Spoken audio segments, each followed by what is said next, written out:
Bong Joon-ho nunca se ha sentido totalmente a gusto con el resultado final de Los perros que ladran nunca muerden, hecha en el 2000, en parte por la ineficacia del sistema del apoyo Cha, que es una especie de fomento cinematográfico que quería cancelar la película ante el cambio repentino de protagonista justo al inicio de la producción. Y a pesar de que fue un éxito de crítica, la recepción de taquilla tan nula fue un golpe pues muy duro. Bong ha mencionado por lo tanto en reiteradas ocasiones de que la película representa una visión sin su entera identidad, una bastante frustrante y que le haría prometerse no volver a pasar por la misma situación de control, algo que básicamente le pasó a Stanley Kubrick cuando hizo Espartaco, de la que ya hablamos hace un chingo.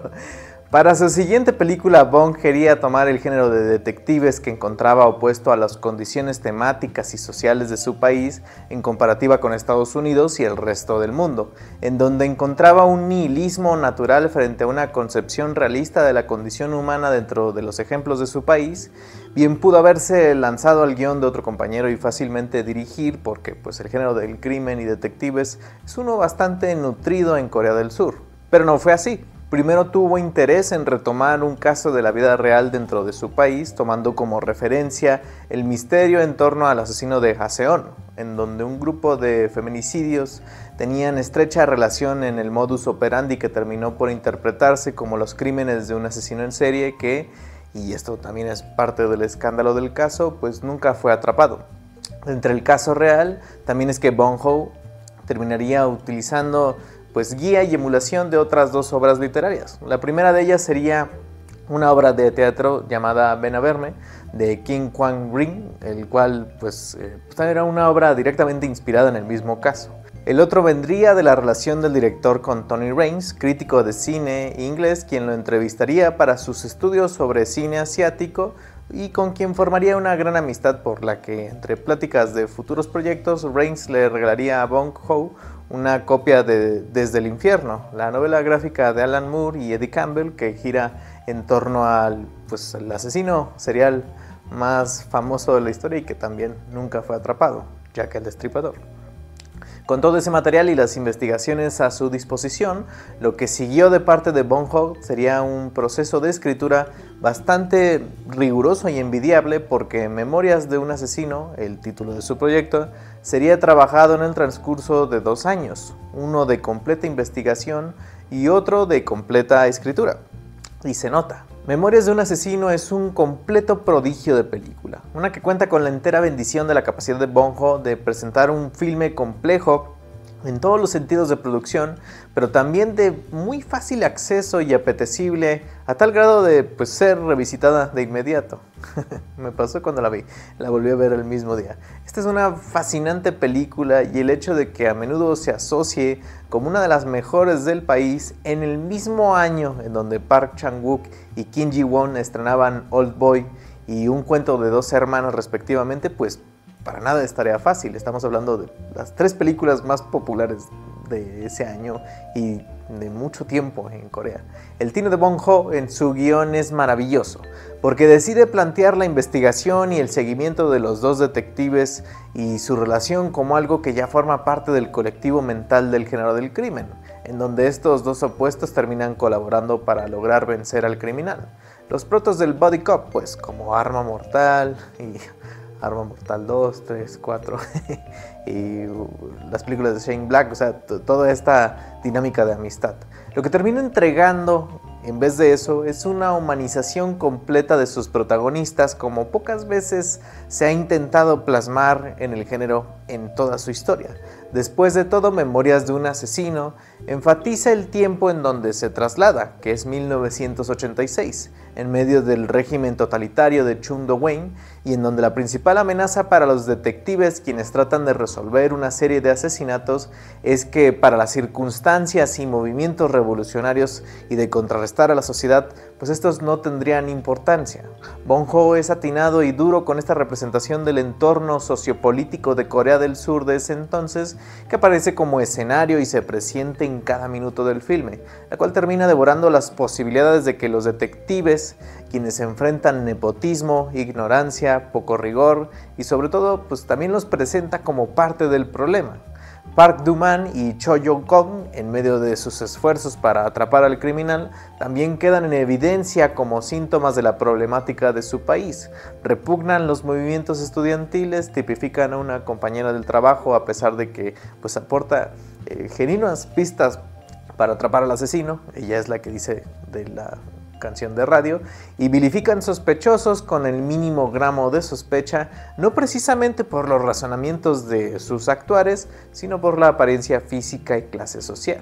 Por lo que termina revelando que esto pues es para tratar de tapar una herida abierta severa en la sociedad coreana, como si de un simple robo se tratase, a menudo tomando la ley por sus propios términos y siendo personas que recurren a la violencia y a la tortura, también en constantes ocasiones acelerando el proceso de confesiones obligadas para poner un final a este problema que poco a poco van viendo que es mucho más grave de lo que parece, porque en la sociedad coreana el asesino serial es un problema latente de países como Estados Unidos, no algo permitido dentro de los ya de por sí bastantes problemas de una nación en deterioro político. Esto es un gran juego de parte de Bong Joon, quienes los presenta como el lado de la moneda del policía malo, hasta la llegada de Seo Tae-yoon, quien tiene mayor rigor investigativo, propone seriedad y desecha las aportaciones de Do-man y repudia la violencia natural de Jong-koo. Y esto es maravilloso dentro de la construcción de Memorias de un asesino, porque el flujo y dinámica de los tres personajes es algo que puedo pensar como una lámpara de lava, muy fluido y va cambiando. Si bien la presentación de los tres los propone con sus fichas de un juego de rol, constantemente van cambiando porque,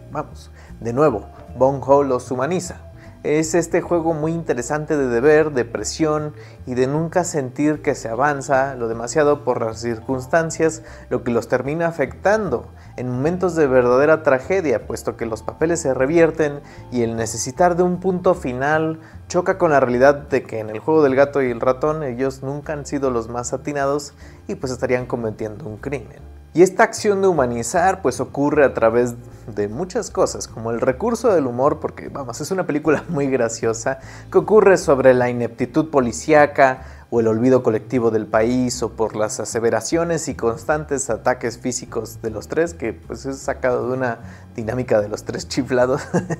y que está muy cabrón el cómo fluye este tono en medio de momentos de seriedad y tensión, al mostrarnos con crudeza los cadáveres de mujeres inocentes, y la cada vez mayor degeneración que el asesino presenta en su aberrante actuar, y una que otra construcción sacada del horror cuando lo vemos actuar a placer y en el acecho.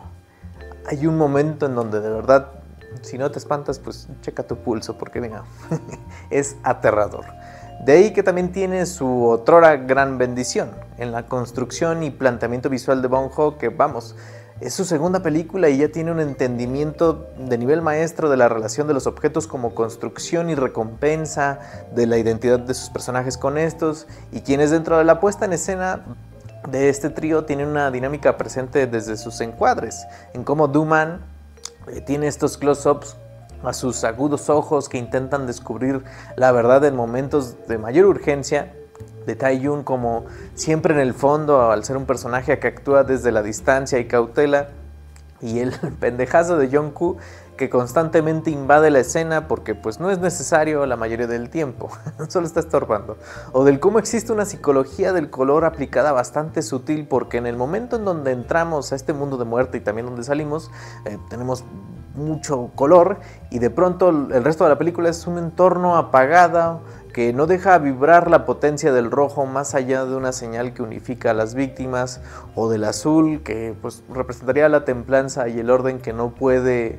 prevalecer. Rápidamente se corrió el rumor de la calidad del guión de Bong Joon entre directores y productores de la industria del cine surcoreana. Imagina lo que es eso, no es la película en sí, sino el esfuerzo de investigación de un tipo que acaba de pulir lo que podría considerarse como la mejor película del país en potencia.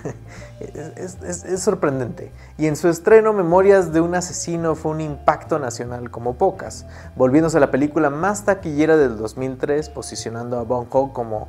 lo había estado esperando, como la voz más notoria del nuevo cine coreano, y con Memorias de un asesino siendo la gran ganadora de los premios fílmicos de la nación, ganando mejor director, mejor guión, mejor edición, mejor fotografía, mejor actor principal para Song Kang-ho y mejor película. E incluso ese no es el mérito más impactante y extraño de la película. Memorias de un asesino se estrenó cuando el caso estaba en la leyenda de jamás ser resuelto.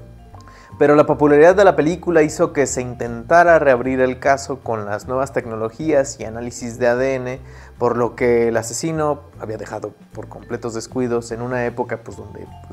estos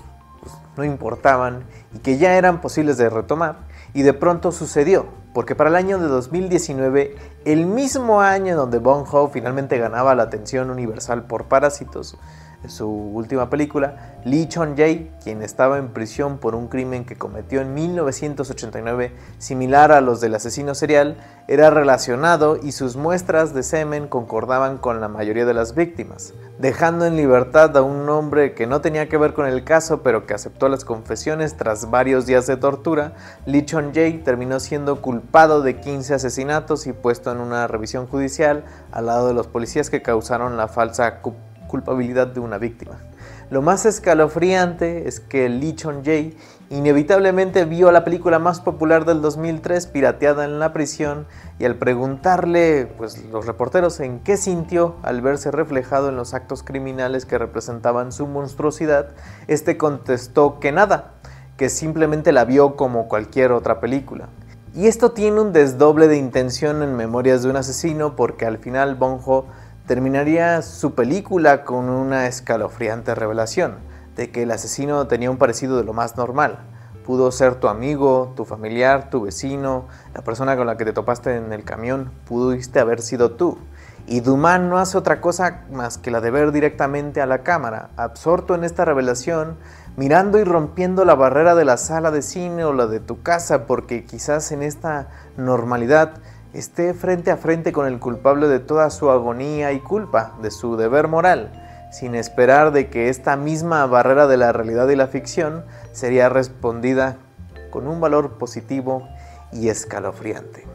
Eso fue todo, no se olviden de checar la cartelera cultural en Zona Franca. Aquí están mis redes sociales: Memorias de un asesino, o Memorias de un asesinato, o Memorias de un crimen. Le estuve cambiando mucho el nombre a lo mejor en todo el video, pero es Memorias de un asesino. Es una película que se encuentra muy fácil en formato físico en nuestro país y desgraciadamente no creo que ninguna plataforma la tuviese. Por ahí si Netflix se animara, tendría éxito, porque es una película de Corea y últimamente has tenido esta revalorización el cine de Corea por parte de gente de nuestro país. Entonces quizás pueda aparecer ahí, no se los prometo, pero vamos, una investigada por internet no afecta. Y la verdad es que es una gran película. Cuando haces el ranqueo de las películas de su director, ciertamente es una que fácilmente podría poner en el primer lugar, porque vamos, lo tiene todo y es una película bastante adictiva. Y me cuesta trabajo pensar en películas que se parezcan en esto. Nos vemos.